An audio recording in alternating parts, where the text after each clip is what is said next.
So overall heat transfer coefficient is usually denoted as U. Overall heat transfer coefficient. It is the rate of heat transfer across a system where multiple modes of heat transfer, which can be conduction, convection, or radiation, or sometimes radiation, are involved. So overall heat transfer talks about like combinations of convection and conduction and sometimes radiation, but it's usually mostly conduction and convection. So that's just what this statement is talking about. That it is the rates of heat transfer across the system where multiple modes of heat transfer are involved. So it combines the effects of thermal resistance due to conduction, convection, and sometimes radiation into a single value that allows for calculation of heat transfer in a system with different layers of region. So they're saying that like it combines the thermal resistance of conduction, convection, and sometimes radiation together into a single value. So that we can now use that value to calculate our rate of heat transfer in with different layers of region. So that's what this is talking about. So basically, it's just like the combination of convection and conduction and sometimes radiation. But convection and conduction is mostly combinations of thermal resistance and combinations of heat transfers across conduction, convection, and radiation. So it's usually used in the analysis of system like heat exchanger, composite walls, and multiple layered insulation materials. So that's where most that's overall its transfer coefficient is mostly used in its exchangers, composite walls, and multiple layered materials, insulation materials. So the mathematical expression is 1 over U equals 1 over HA plus X over HKA plus 1 over H2A, or 1 over H plus X over K plus 1 over H. Now I need you to like pay attention. Now, the reason why there is all is that look at this particular equation. It is 1 over HA. Our H is the its transfer coefficient. Our A is the area. This one, we said is the combinations of convention and conduction. So this 1 over H, they are from convention, and this X over K is from conduction. So, but note, if we have more than one conduction, then it will be 1 over X plus X over K plus, if it is, let's say we have two conduction in the system, so that will be X over K plus X over K. So the conventions are coming last, starting and ending it. So now we have 1 over HA plus X over KA plus 1 over H2A. This one is H1 now, or 1 over H plus X over K plus 1 over H. Now the reason why there is all is that if we are asked to calculate the, what's it called now? We have to calculate the overall transfer coefficient, which is your U. If you use this formula, this one that has A, that the three of them has A in the denominator, if you want to calculate your A, which is your Q, then you will not be including your A again to your equation, just like this. So this, like this one and this one, they work hand in hand. If your A is in your equation for U, then it's not be in your equation for Q. And if you do not include your A in the U, then you will include it when you're calculating your Q. But in cases whereby you are asked to calculate just the U that you were not asked for the Q, then you should use the one that involves A. But if you use the one that involves A and are now asked to look for the heat transfer rate, then you use U changing T. You will include your A again in your formula. But if you use 1 over H plus X over K plus 1 over H and you want to calculate your Q, then you include A in your formula. I hope you are not confused and it's clear. So if you input A in U, then there will be no A in Q. If you do not include A in Q, then there will be A. If you didn't include A in U, then there will be A in Q. So that's just That's about that. So the thermal resistance, we know for that R for conduction is X over K for plane wall. Then R for convention is 1 over HA. So when we now bring them together, we have 1 over HA plus X over KA plus 1 over H. So it looks familiar with the formula for 1 over U. The difference is just that R equals to 1 over HA plus 1 over H plus X over KA plus 1 over HA. That's for R. But for K, it is 1 over U that equals this, not just U. For R, it is R equals to 1 over HA plus X over K plus 1 over HA. But for U, it is 1 over U that gives us 1 over HA, and all of that. So if our R is this, then so therefore our Q is changing T over R total. We've known this formula since. You can check up my other videos if you've not seen them. So that's to calculate for, if we are told to calculate for thermal resistance, this is the formula to use. If we are asked to calculate for U, this is the formula to use, any of them. And if you are asked to calculate for Q, this is the formula to use, any of them. So let's move to the calculation question. So the first question under overall heat transfer, it says a cylindrical pipe has an outer diameter of 0.1 meter and a length of 8 meter. The inner fluid is 100 degrees C. The outer surface is exposed to ambient air at 25 degrees C. The convective heat transfer coefficient on the outer surface is 35 watts per meter square Kelvin, while the convective heat transfer on the inner surface is 60 watts per meter square Kelvin. The pipe material has a thermal conductivity of 150 watts per meter Kelvin and its thickness is 0.05 meter. Using these details, calculate the thermal resistance, the overall heat coefficient, the heat transfer rate, the heat flux, the heat per unit. Now, the question is quite long. So this is what we do. We use the diagram method to write out our values so that we will not be confused. Like I mentioned, the convectives will be at the extreme, like start and finish. Then the conductions will be in the middle. So let's try that. So a cylindrical pipe has an outer diameter. So the diameter is 0.1 meter and a length of 8 meter. The inner fluid is 100 degrees C. So that means let's do this. Sorry.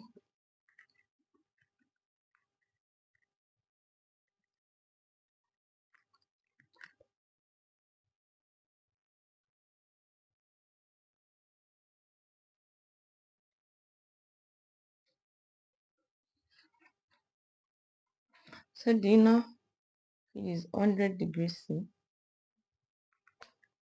and the outer surface is exposed to ambient air of 25 degrees C.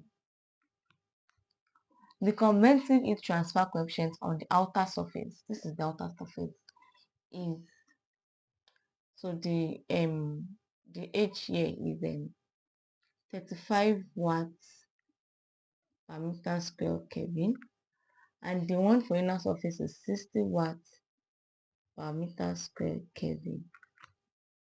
The pipe material, okay, has a thermal conductivity. So now the thermal conductivity of 150 watts. Let's look for the R, which is the thermal resistance, the U, the overall heat transfer coefficient, the Q, the heat flux, and the Q per unit length. So now let's calculate our R.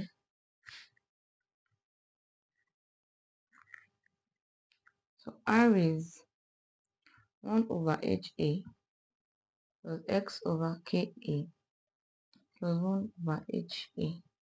And we do have our A. So let's calculate our A. It's 2 pi RL since it's a pipe. So that's 2 times 3.142 times R. What's our R? 0.05. Since our diameter is 0.1. Now our length is 8. So what's this giving us?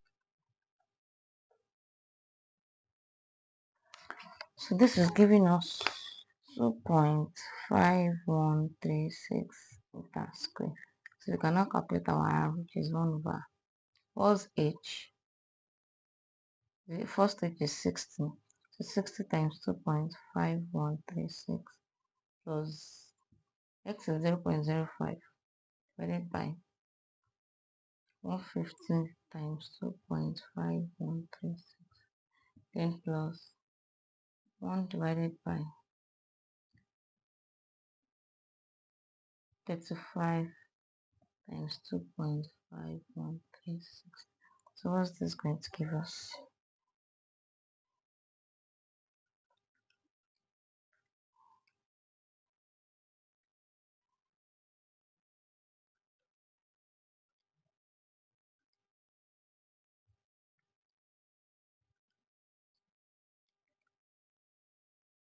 So this is giving us 0.019 degrees C. So we cannot calculate our Q. So I'm using 1 over H plus X over K plus 1 over H. I'm not using the A. That's 1 over 35 plus 0.05 divided by 150 and plus 1 over 60. Sorry, this is 60 and this is 35.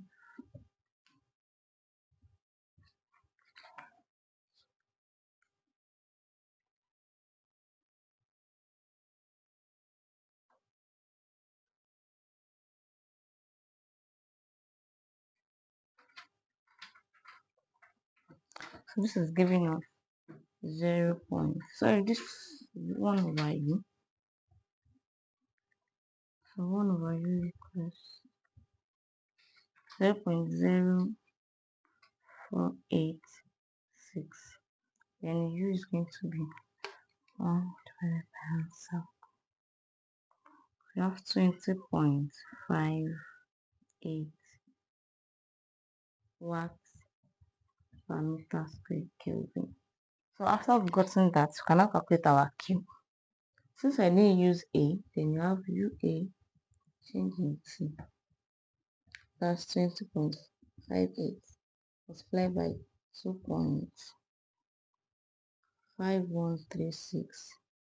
Then delta will be minus 25, 100 minus 25.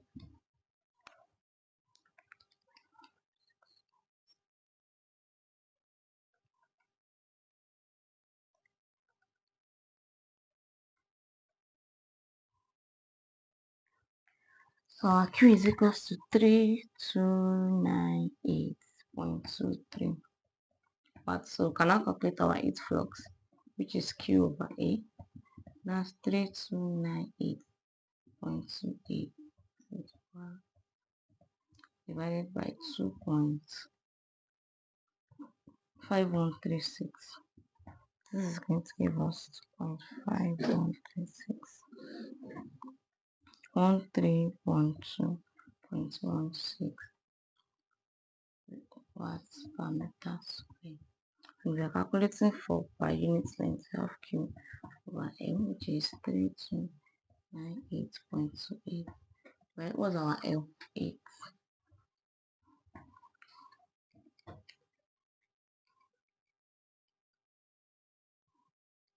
So this is 412.29 watts per meter. So this is the answer. So we're given these parameters. We have to calculate our R. Then after getting our R, we calculated our Q. For the U rather, the U I didn't use A, that is the area, to calculate my U. So in the Q I added area. I didn't mean I used area to calculate my U. Then in the Q I won't add area. Then calculated our heat flux and our heat per length. So let's move to the next question. It says a multi-layered wall, okay, has 3 layers with different thermal conductivities and thickness. So they made us know that in this multi-layer wall, there are thermal conductivities. There are like three conductivities that are involved, and they have different thermal conductivities and different thicknesses. So that means that since they're having three layers, then that means with the conventions, that should make it 5 layers, like that. Should make it 5 layers. So let's say one, two, so 1, 2, 3, 4, 5. Increase this.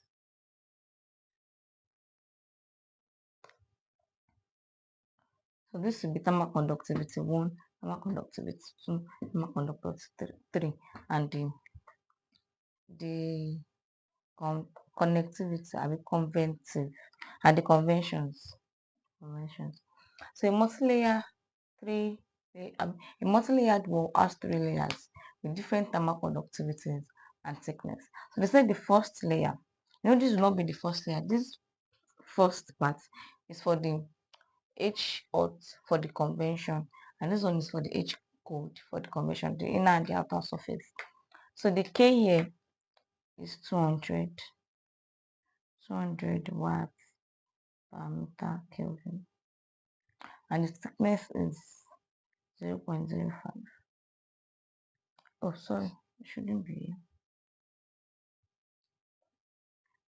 K plus 200 watts per kilometer. This is 0.05. That's the second layer has 100 watts per kilometer. And what's the thickness? 0.1 meter thick. The third layer has what? 50 watts per meter Kelvin. And what's the thickness? 0.15 meter. So they said the outer surface is exposed to air at 25 degrees C. So this is our outer surface, 25 degrees C. And the inner surface is in contact with the fluid at 90 degrees C. 90 degrees C. This is our T1.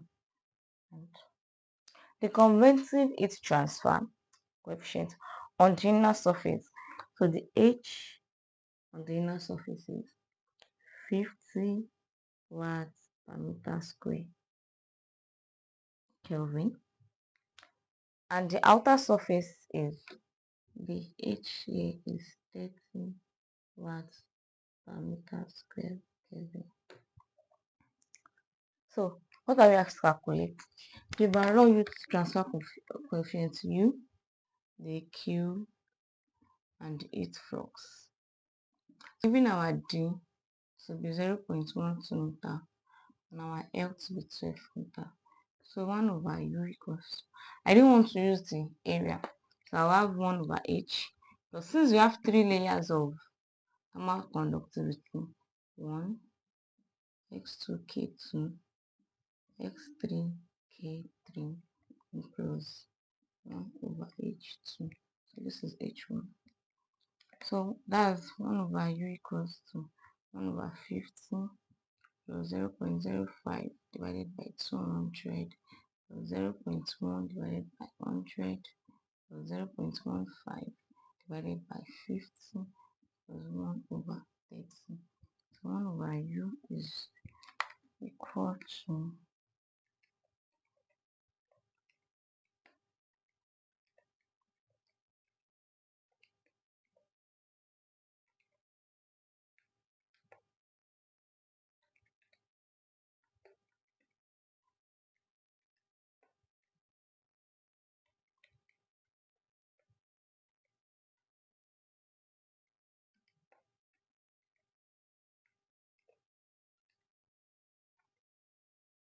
0.0576.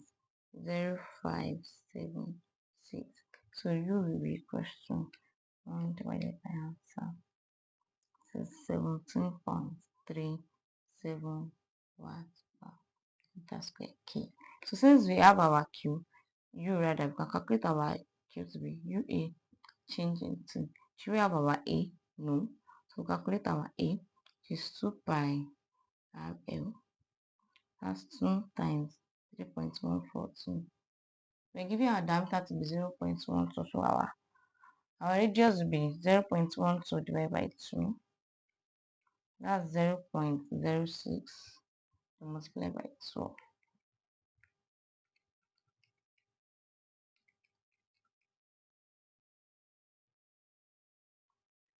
So our area is 4.52 meters square. So now we can now calculate our Q, which is UA, change into. So what's the U now? 17.37 multiplied by 4.52.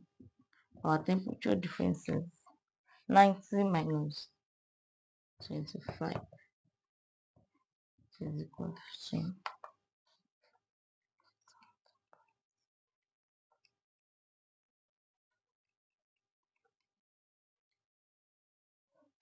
our key is 15108.3. That's what. So our heat flux, which is equal to Q over A, equals to 5108.36 divided by, what's our area? 4.5. So